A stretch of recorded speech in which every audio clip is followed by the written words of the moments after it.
Hello everyone, welcome to forever pharmacy.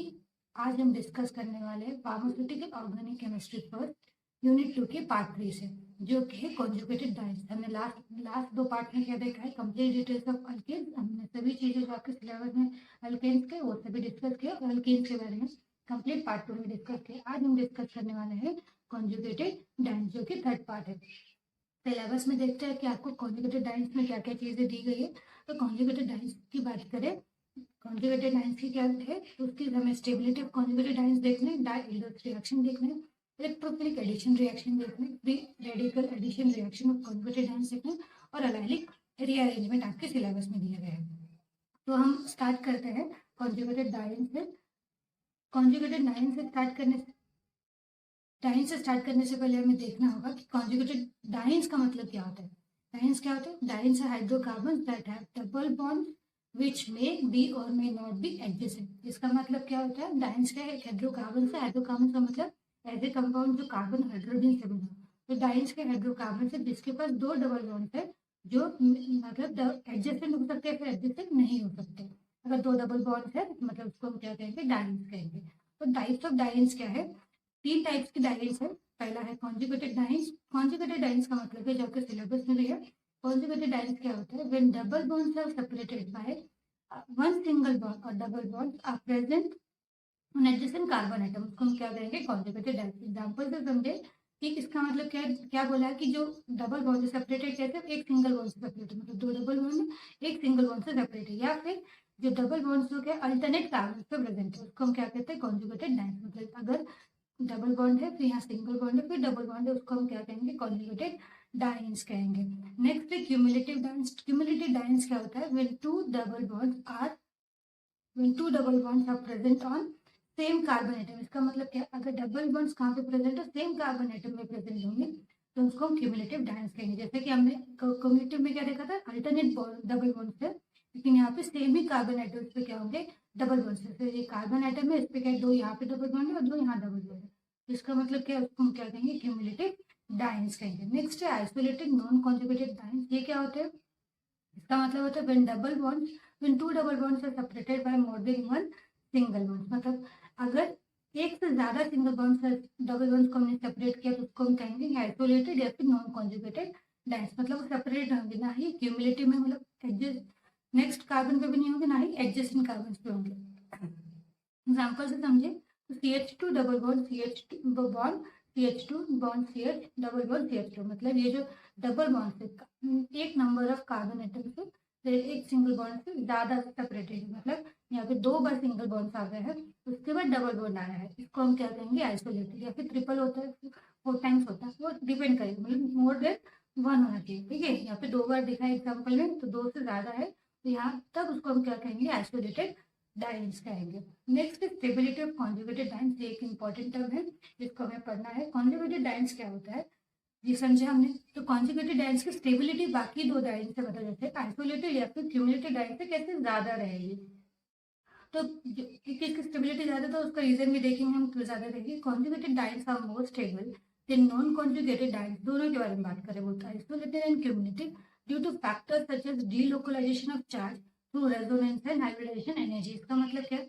जो stability conjugated dice की वो हमेशा आइसोलेटेड से और क्यूमुलेटिव डाइंस से ज्यादा होगी। अब उसके कुछ फैक्टर्स है। फैक्टर्स क्या है? पहले डीलोकलाइजेशन ऑफ चार्ज, मतलब चार्ज फॉर्म होगा, यहाँ पे डबल बॉन्ड चार्ज शिफ्ट होगी, तो उसके ऊपर चार्ज पॉजिटिव नेगेटिव चार्ज होगा, उसके वजह से क्या होता है? रेजोनेंस शो होता है। ठीक है, और उसकी हाइब्रिडेशन एनर्जी अलग होती है। इसकी वजह से क्या होता है? जो कॉन्जुगेटेड डाइंस होती है वो ज्यादा स्टेबल होते हैं। तो स्टेबिलिटी की अगर हम बात करें, तो कॉन्जुगेटेड डाइंस सबसे ज्यादा स्टेबल होगा। फिर क्यूमुलेटिव और आइसोलेटेड डाइंस की जो स्टेबिलिटी है वो ऑलमोस्ट सिमिलर है। नेक्स्ट बात करते हैं कि किस वजह से स्टेबिलिटी ड्यू टू। ठीक है, पहला रीजन क्या है? रेजोनेंस। पहला रीजन क्या होगा? स्टेबिलिटी का पहले है रेजोनेंस इफेक्ट। तो रेजोनेंस इफेक्ट क्या होता है? The resonance structure shows below shows the pi electrons are delocalized across the four carbons in conjugated dyes। इसका मतलब क्या है? जब कॉन्जुगेटेड डाइंस है वो क्या शो करते हैं? रेजोनेंस स्ट्रक्चर शो करते हैं। किसकी वजह से? पाई इलेक्ट्रॉन्स की। जो पाई इलेक्ट्रॉन्स होंगे क्या होंगे? डीलोकलाइज होंगे, मतलब एक पोजीशन से दूसरे पोजीशन पे जाएंगे, और वो पोजीशन कौन सी जगह घूमते रहेंगे? चार कार्बन पे घूमते रहेंगे। ये conjugated dice. This electrolysed this delocalization of electrons stabilizes the conjugate ion। इसके डीलोकलाइजेशन की वजह से ही जो कॉन्जुगेटेड आयंस होते क्या होते हैं, स्टेबल होते हैं। एग्जाम्पल से समझे, ये क्या है हमारा 1,3-ब्यूटाडाइन है, ठीक है, 1 2 3 4 5 ये आर ब्यूटाडाइन है, ठीक है। यहाँ पे फर्स्ट पोजीशन पे और थर्ड पोजीशन पे जो है वो हमारा डबल बॉन्ड है। तो इसमें क्या होगा, ये जो डबल बॉन्ड है, ये डबल बॉन्ड अगर इस तरह, अगर इसने इसको यहाँ पे दिया और ये चार्ज यहाँ शिफ्ट हुआ, तो यहाँ पे नेगेटिव चार्ज होगा और यहाँ पे पॉजिटिव चार्ज होगा। ये मैं एग्जांपल से समझाती हूँ। यहाँ पे क्या है, ये वाले इसको देखिए, ये कैसा होगा, C double bond C single bond double bond, ठीक है, फिर यहाँ पे डबल बॉन्ड होगा। इस तरीके से देखिए, अगर ये वाला कार्बन इसको शिफ्ट होगा और ये इधर शिफ्ट होगा, इस कार्बन पे क्या आएगा, पॉजिटिव चार्ज आएगा, ये वाले कार्बन पे क्या हो जाएगा, नेगेटिव चार्ज हो जाएगा। इसी के बारे में बता, वही इसके अपोजिट में देखें तो दो कंडीशन हो सकती है। ये कार्बन ने अगर ये कार्बन जो है वो इसको अगर इलेक्ट्रॉन शिफ्ट करेगा, यहाँ पॉजिटिव चार्ज आएगा, तो यहाँ पे पॉजिटिव चार्ज आएगा और यहाँ पे नेगेटिव चार्ज आएगा। और जितने भी अदर्स है जो कि क्यूमुलेटिव और आइसोलेटेड आयंस है वो रेजोनेंस स्ट्रक्चर को शो नहीं करते, इसलिए क्यूमुलेटिव कॉन्जुगेटेड आयंस के हिसाब से ज्यादा लेस स्टेबल होते हैं और कॉन्जुगेटेड आयंस जो है ज्यादा स्टेबल होगा। नेक्स्ट फैक्टर क्या है, heat of hydrogenation. Heat of hydrogenation, heat of hydrogenation जो है वो स्टेबिलिटी के इनवर्सली प्रोपोर्शन है। तो जितकी ज्यादा हीट ऑफ हाइड्रोजनेशन होगा उसकी स्टेबिलिटी उतनी कम होगी। तो कॉन्जुगेटेड आयंस की हीट ऑफ हाइड्रोजनेशन कितना है, 54 कैल, क्यूमुलेटिव आयंस के 70 कैल और आइसोलेटेड आयंस के 60 कैल। इससे क्या है, हमने क्या देखा, इनवर्सली प्रोपोर्शन है। तो सबसे कम किसका है, क्यूमुलेटिव आयंस का है। तो क्यूमुलेटिव आयंस हमारा क्या होगा, मोर स्टेबल होगा as comparison to cumulative and isolated ions. Next reaction है एल्डाइलस रिएक्शन। डाइलस रिएक्शन क्या होगा, व्हेन conjugated ions का मतलब डबल बॉन्ड सिंगल बॉन्ड फिर डबल बॉन्ड। तो conjugated ions का एग्जांपल के लिए हमने क्या लिया, 1,3-ब्यूटाडाइन है, रिएक्ट विद डाइनोफाइल, ठीक है। डाइनोफाइल का मतलब, फाइल का मतलब होता है लविंग और डाइनो का मतलब होगा डबल बॉन्ड। वैसे जो डबल बॉन्ड लविंग होंगे उसी को हम क्या कहेंगे, डाइनोफाइल कहेंगे। एग्जांपल के लिए एल्कीन है, उसको हमने 200 डिग्री सेल्सियस पर अगर हीट किया, फॉर्म 6 मेंबर रिंग प्रोडक्ट, क्या फॉर्म करेंगे, 6 मेंबर रिंग प्रोडक्ट, उसको हम क्या कहते हैं, एडेक्ट कहते हैं। तो जनरल रिएक्शन की बात करें तो ये हमारा क्या है, 1,3-ब्यूटाडाइन है, 1 2 3 थर्ड पोजीशन पे डबल, फर्स्ट पोजीशन पे थर्ड पोजीशन पे, इसलिए क्या है वो 1,3-ब्यूटाडाइन। इसको हमने किसके साथ रिएक्ट किया, अल्कीन के साथ रिएक्ट किया, तो हमें क्या मिलेगा, साइक्लिक हेक्सेन मिलेगा।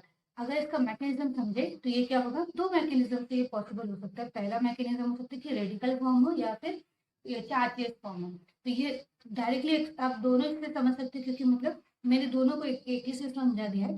जैसे ये जो कार्बन है, ये कार्बन ने मतलब यहाँ का अगर रेडिकल शिफ्ट होगा तो यहाँ फॉर्म होगा, तो अगर पॉजिटिव चार्ज होगा तो यहाँ शिफ्ट होगा।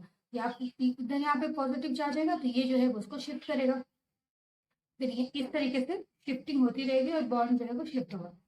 फिर ये इलेक्ट्रॉन यहाँ आ जाएगा, फिर ये यहाँ जाएगा और इस तरीके से बॉन्ड जो है वो शिफ्ट, यहाँ पे आने की वजह से इसने इसको दे दिया। तो ये जो है वो साइक्लिक फॉर्म हो जाएगा। हीट के प्रेजेंस में 200 डिग्री से देखा था हमने, हमारा साइक्लोहेक्सेन जो है वो फॉर्म हो जाएगा। तो इसका रिएक्शन है डाइलस रिएक्शन, किसी भी तरीके के प्रोडक्ट को फॉर्म करने के लिए। जैसे यहाँ पे जो भी स्ट्रक्चर, अगर हमें 6 मेंबर रिंग प्रोडक्ट बनाना है तो हम डाइलस रिएक्शन का यूज करते हैं। नेक्स्ट क्या है, electrophilic addition reaction of conjugated dienes. हमने क्या देखा था पहले भी कि टाइप्स ऑफ ऑर्गेनिक रिएक्शन कितने हैं। हमने देखा था 4 तरीके के ऑर्गेनिक रिएक्शन होते हैं, substitution reaction, addition reaction, elimination reaction और रीअरेंजमेंट रिएक्शन। तो हमने क्या देखा था, जो जितने भी मतलब जिस रिएक्शन किस वजह से होगा, इलेक्ट्रोफाइल, न्यूक्लियोफाइल या फिर फ्री रेडिकल, जितने भी रिएक्शन इन्हीं की वजह से होता है। तो हमने क्या देख लिया है, addition reaction, elimination reaction, rearrangement और सब्स्टिट्यूशन रिएक्शन अलग अलग कंडीशंस में हो रहा था। तो सब्स्टिट्यूशन का मतलब क्या होता है, एक एटम को ग्रुप ऑफ एटम्स को हम क्या करें, डिस्प्लेस करें दूसरे एटम का ग्रुप ऑफ एटम्स को। एडिशन का मतलब क्या होता है, एडेड मतलब हमने क्या किया है, डबल या फिर ट्रिपल बॉन्ड्स में जब भी हमने कोई चीज ऐड की है तो उसमें क्या होता है, पाई बॉन्ड लॉस होता है और 2 सिग्मा बॉन्ड फॉर्म होता है। तो उसी में हमें क्या करना है, एडिशन रिएक्शन लिखे कॉन्जुगेटेड डाइंस के लिए, और एलिमिनेशन रिएक्शन मतलब रिमूवल ऑफ एटम, ठीक है। सैचुरेशन का कन्वर्जन अनसैचुरेशन में हो जाता है। और रीअरेंजमेंट रिएक्शन, आपको अभी कंजुगेटेड डाइंस में 2 चीजें पढ़नी है, एडिशन रिएक्शन और रीअरेंजमेंट। एडिशन समझाया गया है। एडिशन मतलब क्या होता है, जब हम एटम्स और ग्रुप ऑफ एटम्स को ऐड करेंगे जिसकी वजह से पाई बॉन्ड जो है वो लॉस होगा और सिग्मा बॉन्ड जो है वो फॉर्म होगा, उसी को हमें पढ़ना है। और ये रिएक्शन किसके थ्रू होगा, इलेक्ट्रोफाइल की वजह से होगा, ठीक है। ये 3 का रीजन की वजह से, मतलब पहले इलेक्ट्रोफाइल अटैक करेगा, फिर न्यूक्लियोफाइल अटैक करेगा, फिर फ्री रेडिकल फॉर्म करेगा। तो आपको रिएक्शन में क्या दिया गया है, इलेक्ट्रोफाइल अटैक करेगा सबसे पहले, ठीक है। जब इलेक्ट्रोफाइल सबसे पहले अटैक करेगा तो रिएक्शन इलेक्ट्रोफिलिक एडिशन रिएक्शन कहलाएगा। ठीक है, समझे? तो ये क्या है? Electrophilic addition reaction of conjugated dienes, the addition of HBr क्या है हमारा? ये क्या करेगा? ये हमारा रिएजेंट है जो कि रिएक्ट करेगा, इसी वजह से हमें इलेक्ट्रोफाइल मिलेगा। तो conjugated dienes at a low temperature is two product. तो दो पॉसिबिलिटी हो सकती है कि दो प्रोडक्ट फॉर्म हो। फिर कैसे होगा? ये हमारा 1,3-ब्यूटाडाइन है, एचबीआर हमने लिया है, टेम्परेचर यूज किया तो दो प्रोडक्ट फॉर्म हो सकते हैं। पहला प्रोडक्ट क्या है? CH3 CHBr CH और दूसरा प्रोडक्ट क्या है? वो क्या है? 3-ब्रोमो 1-ब्यूटेन 1,2 एडिशन प्रोडक्ट। इसका मतलब क्या है? जो जो हमारा इलेक्ट्रोफाइल है, बीआर क्या है? इलेक्ट्रोफाइल है, वो कहाँ पे जाके बाइंड कर रहा है? यहाँ पे जाके बाइंड कर रहा है। ठीक है, और एक जो है वो इस कार्बन पे जाके बाइंड कर रहा है। तो ये क्या बनेगा? 3-ब्रोमो 1-ब्यूटेन। इसको हम क्या कहेंगे? 1,2 प्रोडक्ट। मतलब जो बीआर है, बीआर नेगेटिव कहाँ पे जाके बाइंड करे? सेकेंड पोजीशन पे, तो उसको हम कहेंगे 1,2 एडिशन। फर्स्ट पोजीशन और सेकंड पोजीशन पे ऐड हुआ है, तो 1,2 एडिशन प्रोडक्ट जो कि 80% है। दूसरा क्या है? CH3, ये यहाँ पे जो बीआर है उसको हमने यहाँ पे ऐड किया यहाँ से, तो ये हमारे यहाँ पे प्रोडक्ट फॉर्म है। ये क्या होगा? 1 और 4 एडिशन। फोर्थ पोजीशन पे इधर ये यहाँ ऐड करेगा और ये वाला जो है यहाँ ऐड होगा, तो हमें क्या मिलेगा? 1-ब्रोमो 2-ब्यूटीन मिलेगा। ठीक है, समझ रहे? ये बीआर यहाँ पे लगा और एच ग्रुप जो है वो यहाँ लगा है, तो क्या मिला? 1,4 एडिशनल प्रोडक्ट, जो कि 24% होगा। अब ये जो रिएक्शन है वो क्या? टेम्परेचर डिपेंडेंट होता है। अब टेम्परेचर डिपेंडेंट मतलब अगर 80 डिग्री सेल्सियस है तो प्रोडक्ट क्या होगा? 1,2 प्रोडक्ट होगा जो कि 80% फॉर्म होगा, और 1,4 प्रोडक्ट जो है 20% फॉर्म होगा। वही टेम्परेचर का 40 डिग्री सेल्सियस है तो 1,2 एडिशनल प्रोडक्ट क्या होगा? 20% होगा, और 1,4 एडिशनल प्रोडक्ट जो है वो 80% फॉर्म होगा। रिएक्शन मैकेनिज्म से समझते हैं रिएक्शन कैसे होगा, इलेक्ट्रोफिलिक एडिशन रिएक्शन कैसे होगा कॉन्जुगेटेड डाइज में। तो सबसे पहले क्या होगा? एचबीआर जो हमारा रिएजेंट है उसको हम ब्रेक करेंगे। ये ज्यादा इलेक्ट्रोफाइल है, ज्यादा इलेक्ट्रोनेगेटिव है, तो यहाँ पे बीआर नेगेटिव फॉर्म होगा और यहाँ पे एच पॉजिटिव फॉर्म होगा। तो क्या होगा? क्योंकि ये इलेक्ट्रोफिलिक एडिशन रिएक्शन है, तो सबसे पहले क्या होगा? इलेक्ट्रोफाइल। इलेक्ट्रोफाइल मतलब जिसके पास पॉजिटिव चार्जेस होंगे, तो सबसे पहले अटैक कौन करेगा? इलेक्ट्रोफाइल अटैक करेगा। तो ये अगर हम देखें तो ये बॉन्ड जो है वो अगर इसने इसको शिफ्ट किया तो यहाँ पे क्या होगा? इस कार्बन के पास ये जो है यहाँ पे यहाँ पे ये जो है इस कार्बन से यहाँ पे बॉन्ड फॉर्म होगा, तो यहाँ पे जो है वो यहाँ पे बॉन्डिंग फॉर्म होगी। ठीक है, और ये जो है यहाँ पे पॉजिटिव चार्ज होने की वजह से बीआर नेगेटिव यहाँ पे जाएगा। तो इसके दो पॉसिबिलिटी, यहाँ पे पॉजिटिव चार्ज अगर फॉर्म हुआ है तो ये जो है ये यहाँ पे फॉर्म होने का हमारा फर्स्ट कंडीशन हो जाएगा, तो यहाँ पे पॉजिटिव चार्ज है तो बीआर नेगेटिव हमारा यहाँ आ जाएगा। दूसरा पॉसिबिलिटीज क्या है कि इसका अगर हमने रेजोनेंस इफेक्ट शो किया, क्योंकि कॉन्जुगेटेड डाइज क्या कर सकते हैं? रेजोनेंस स्ट्रक्चर शो करते हैं। इसका रेजोनेंस स्ट्रक्चर देखेंगे तो इसका ये जो चार्ज ये यहाँ से डबल बॉन्ड यहाँ शिफ्ट होगा, तो यहाँ का जो पॉजिटिव चार्ज होगा चार्ज स्टेबल हो जाएगा, और पॉजिटिव चार्ज किस पे आ जाएगा? यहाँ पे आ जाएगा। जब यहाँ पे पॉजिटिव चार्ज आएगा तो दो कंडीशन हो सकती है, जो बीआर नेगेटिव है वो दो जगह यहाँ या तो इस वाले कार्बोकेटाइन पे जाके बाइंड करे या फिर इस वाले कार्बन पे, तो इसी की वजह से जो हमारा प्रोडक्ट है वो फॉर्म होगा। या यहाँ पे अगर पॉजिटिव चार्ज है तो प्रोडक्ट क्या होगा? 1,2 एडिशन प्रोडक्ट होगा, और यहाँ होगा तो 1,4 एडिशन प्रोडक्ट होगा। लेकिन टेम्परेचर पर डिपेंड है। अगर टेम्परेचर 80 डिग्री के अप्रॉक्स है तो हमें क्या मिलेगा? 80% मिलेगा और ये 20% मिलेगा। ठीक है, समझा? इलेक्ट्रोफिलिक ये क्या मिलेगा? 20% मिलेगा। ये था इलेक्ट्रोफिलिक एडिशन रिएक्शन। फिर हम शॉर्ट में समझ लेते हैं इलेक्ट्रोफिलिक एडिशन रिएक्शन का मतलब कि सबसे पहले अटैक कौन करेगा? इलेक्ट्रोफाइल करेगा। रिएजेंट हमने क्या लिया? एचबीआर लिया है। ये हमारा 1,3-ब्यूटाडाइन है एचबीआर, और हमने टेम्परेचर डिपेंडेंट रिएक्शन होता है, तो दो तरीके की पॉसिबिलिटी मिलेगी, या तो मिलेगा 1,2 एडिशन प्रोडक्ट या फिर 1,4 एडिशन प्रोडक्ट मिलेगा। तो अगर टेम्परेचर हमारा 80 डिग्री सेल्सियस है तो 1,2 एडिशन प्रोडक्ट हमारा 80% होगा, और 1,4 एडिशन प्रोडक्ट हमारा 20% होगा। वही टेम्परेचर अगर 40 डिग्री सेल्सियस है तो 1,2 एडिशन प्रोडक्ट हमारा 20% होगा, और 1,4 एडिशन प्रोडक्ट हमारा 80% होगा। रिएक्शन मैकेनिज्म से समझे। रिएक्शन में एक मैकेनिज्म में हमें पहले क्या फॉर्म करना है? इलेक्ट्रोफाइल फॉर्म करना है। तो हमारे इलेक्ट्रोफाइल फॉर्म हुआ है, तो यहाँ पे H पॉजिटिव आया है, ये जो यहाँ पे होगा तो यहाँ पे अगर कार्बोकेटाइन फॉर्म हो रहा है तो हमारा पहला है, जहाँ पे कार्बोकेटाइन फॉर्म हो तो बीआर नेगेटिव वहां पे जाके बाइंड करेगा। अगर उसको हमने रेजोनेंस स्ट्रक्चर देखा तो यहाँ इसका जो शिफ्टिंग होगी तो यहाँ पे पॉजिटिव चार्ज हो जाएगा, तो यहाँ बीआर नेगेटिव अगर बाइंड करेगा तो उसके हिसाब से प्रोडक्ट फॉर्म होगा। अगर यहाँ पे कार्बोकेटाइन सेकंड पोजीशन पे है तो 1,2 एडिशनल प्रोडक्ट फॉर्म होगा। वही अगर पॉजिटिव कार्बोकेटाइन हमारा लास्ट मतलब फोर्थ पोजीशन पे तो हमारा 1,4 प्रोडक्ट फॉर्म होगा। नेक्स्ट हमें देखना है free radical addition reaction of conjugated dienes. हमने क्या देखा था? हमने देखा था कि अलग अलग एडिशन रिएक्शन देखा था। तो एडिशन रिएक्शन हमने क्या बात की? तो अलग अलग चीजों के जैसे होती है, इलेक्ट्रोफाइल के जैसे होता है न्यूक्लियोफाइल या फिर फ्री रेडिकल के जैसे होगा। हमने क्या देखा इससे पहले, इलेक्ट्रोफिलिक एडिशन रिएक्शन देखा। अगर एडिशन रिएक्शन किसकी वजह से होगा, फ्री रेडिकल की वजह से होगा, तो उसको क्या कहेंगे, free radical addition reaction of conjugated diene. तो रिएक्शन से समझे, रिएक्शन में क्या हमने क्या लिया है, इसमें आइसोप्रीन लिया है। आइसोप्रीन क्या है, ये क्या है हमारा आइसोप्रीन है, ठीक है, ये क्या है, आइसोप्रीन है। आइसोप्रीन में एन नंबर ऑफ आइसोप्रीन लिया, मतलब हमने पॉलीमर जैसे लिया है इसको, प्लस फ्री रेडिकल लिया है। जब फ्री रेडिकल इसको अटैक करेगा तो साइकिल जो है वो कंटिन्यूस रहेगा और हमें क्या मिलेगा, पोली आइसोप्रीन मिलेगा। जो poly isoprene is also known as natural rubber. जैसे हमने इलेक्ट्रोफिलिक एडिशन में रिएक्शन में देखा, सेम इसी की तरह होगा। ये रिएक्शन किसकी वजह से होगा, फ्री रेडिकल के फॉर्म होने की वजह से हमें मिलेगा। और मोस्टली हम फ्री रेडिकल एडिशन रिएक्शन हम नेचुरल रबर्स या फिर सिंथेटिक रबर्स को सिंथेसाइज करने के लिए यूज करते हैं। नेक्स्ट है एलाइलिक रीअरेंजमेंट, जो कि लास्ट पार्ट है।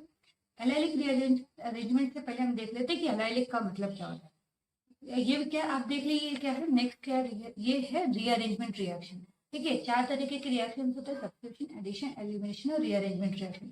जो लास्ट रिएक्शन है वो है रीअरेंजमेंट रिएक्शन। तो उससे पहले देखते हैं एलाइलिक का मतलब क्या होता है। Carbon which is attach to carbon carbon double bond is called allylic carbon. मतलब ऐसे कार्बन जो कार्बन कार्बन डबल के बॉन्ड के नेक्स्ट वाले कार्बन होंगे उसको हम क्या कहेंगे, एलाइलिक कार्बन कहेंगे। जैसे कि ये देखिए, ये क्या है, कार्बन कार्बन डबल बॉन्ड, उसके बाजू का जो कार्बन होगा उसको हम क्या कहेंगे, एलाइलिक कार्बन कहेंगे। अब एलाइलिक कंपाउंड क्या होगा, functional group attach to allylic carbon इसको एलाइलिक कंपाउंड। जो भी फंक्शनल ग्रुप इस कार्बन पर अटैच होगा उसको हम क्या कहेंगे, एलाइलिक कंपाउंड कहेंगे। अब इसी कंपाउंड से जो है, जो एलाइलिक कंपाउंड होगा उससे रीअरेंजमेंट रिएक्शन होगा। It is rearrangement reaction occurring in allylic compound which involves migration of functional group and double bonds from one carbon to another। इसका मतलब क्या है, ये क्या एक rearrangement reaction है जिसमें allylic compounds में हम क्या करेंगे, माइग्रेशन करवाएंगे। किसका, जो भी मैंने क्या बताया, इस पर फंक्शनल ग्रुप होगा तो allylic कंपाउंड है, उस फंक्शनल ग्रुप का और डबल बॉन्ड का, ये जो डबल है उसका हम क्या करेंगे, माइग्रेट करवाएंगे एक कार्बन से अनदर कार्बन। इसी को हम कहते हैं एलाइलिक रीअरेंजमेंट। ठीक है, इस एलाइलिक रीअरेंजमेंट कंपाउंड में कोई चेंजेस नहीं होता, बस क्या होता है, जो फंक्शनल ग्रुप पे डबल बॉन्ड है उसका रीअरेंज होता है, उसको हम क्या कहते हैं, रीअरेंजमेंट रिएक्शन कहेंगे। लेकिन अब ये रीअरेंजमेंट कहाँ पे होने वाला है, एलाइलिक कार्बन पे होने वाला है। तो इसको एग्जाम्पल से समझे। एग्जाम्पल क्या है, 3-क्लोरोब्यूटेन। अब 3-क्लोरोब्यूटेन की अगर हम बात करें, ये क्या है, थर्ड नंबरिंग हमने यहाँ से स्टार्ट किया, 1 2 3 और ये 4 कार्बन। ठीक है, थर्ड पोजीशन पे क्या है, क्लोरीन ग्रुप है, इसलिए क्या नाम दिया उसका, 3-क्लोरोब्यूटेन है। अब इसके अगर हमने यहाँ पे क्या लिया है, रिएजेंट है हमारा, रिएजेंट क्या है, सोडियम मेथोक्साइड। ईटी का मतलब क्या होता है, इथाइल ग्रुप, सोडियम मेथोक्साइड लिया है। इसके यानी के पास क्या होगा, पॉजिटिव चार्ज होगा, और ये पूरे के पास क्या होगा, नेगेटिव चार्ज होगा। इस सोडियम मेथोक्साइड के प्रेजेंस में 2 पॉसिबिलिटी हो सकती है। पहली पॉसिबिलिटी क्या है कि प्रोडक्ट जो है यहाँ पे क्लोरीन ये जो है वहां पे ऐड हुआ और हमारा बॉन्ड जो है वो शेप नहीं हुआ, तो हमें क्या मिलेगा, 3-इथॉक्सीब्यूटेन मिलेगा। और ये दूसरा पॉसिबिलिटी क्या है, CH3 CH double bond CH bond CH2 first position पे जो है मतलब जो हमारा इथॉक्साइड ग्रुप है वो ऐड होगा, तो 1-इथॉक्सी-2-ब्यूटेन होगा। इसके ये रिएक्शन होगा कैसे, देखिए अगर हम समझे तो हमने क्या किया है, यहाँ पे ये जो है ज्यादा इलेक्ट्रोनेगेटिव है, यहाँ से यहाँ चला जाएगा, इस पे क्या आ जाएगा, पॉजिटिव चार्ज आएगा, यहाँ पे हमारा कार्बोकेटायन फॉर्म हो जाएगा। तो यहाँ पॉजिटिव चार्ज है तो यहाँ ये ब्रेक होगा, Na positive plus O negative में ये बॉन्ड फॉर्म, ये जो है वो कहाँ पे जाके हमारे इस वाले कार्बन पे जाके बॉन्ड फॉर्म करेगा, तो हमें ये मिलेगा, क्या मिलेगा, 3-इथॉक्सी-ब्यूटेन। अगर हमने क्या किया, ये जो पॉजिटिव चार्ज है, ये पॉजिटिव चार्ज है और ये क्या कर सकता है, क्योंकि ये यहाँ पे डबल बॉन्ड है तो रेजोनेंस स्ट्रक्चर शो करेगा, तो इसने अगर इसको यहाँ शिफ्ट किया, ठीक है, तो इसका पॉजिटिव जो है वो स्टेबल है और पॉजिटिव कहाँ जाएगा, यहाँ पे आ जाएगा। अब ये अगर यहाँ पे जाके बाइंड फॉर्म करता है, ये यहाँ पे जाके बॉन्ड फॉर्म करता है, तो हमें क्या मिलेगा, 1-इथॉक्सी-ब्यूटेन। ये क्या है, रिएक्शन मैकेनिज्म। आई होप आपको मेरा ये एलाइलिक रीअरेंजमेंट समझा होगा। और अगर मेरा वीडियो लेक्चर समझ में आया है तो प्लीज मेरे चैनल को सब्सक्राइब करिए, और कोई भी डाउट हो तो प्लीज कमेंट करिए। मेरे चैनल का नाम है फॉरएवर फार्मेसी। और अगर मेरा वीडियो लेक्चर अच्छा लगा हो तो प्लीज सब्सक्राइब करिए और कमेंट करिए। Thank you.